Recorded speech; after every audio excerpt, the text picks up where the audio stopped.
નમસ્કાર દર્શક મિત્રો, ફરી એકવાર ગુજરાત સમાચાર યુટ્યુબ ચેનલમાં આપનું સ્વાગત છે।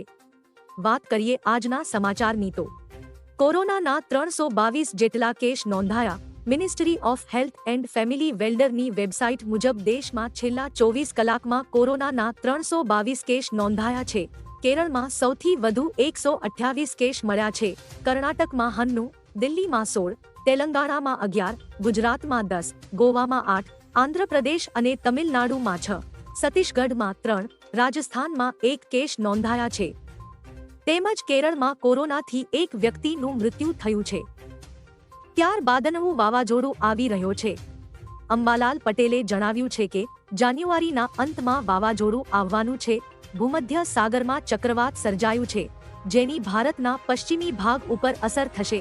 વેસ્ટર્ન ડિસ્ટર્બન્સની અસરથી જાન્યુઆરીએ ગુજરાતમાં જોવા મળશે, તેથી કચ્છ અને પશ્ચિમ સૌરાષ્ટ્રમાં વરસાદ પડી શકે છે।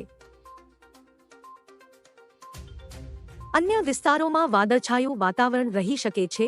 જાન્યુઆરીએ પણ રાજ્યમાં વાદળછાયું વાતાવરણ જોવા મળશે। ત્યારબાદ અયોધ્યામાં 13,50,000 લાડુ કરાયા તૈયાર। ભોગ ધરાવ્યા બાદ ભાવિકોને પ્રસાદ રૂપે અપાશે લાડુ।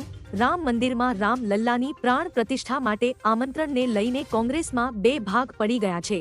ત્યારે ઉત્તર પ્રદેશ કોંગ્રેસના પદાધિકારીઓ આજે અયોધ્યા ખાતે આકાર પામી રહેલા ભવ્ય રામ મંદિરની મુલાકાત લેશે।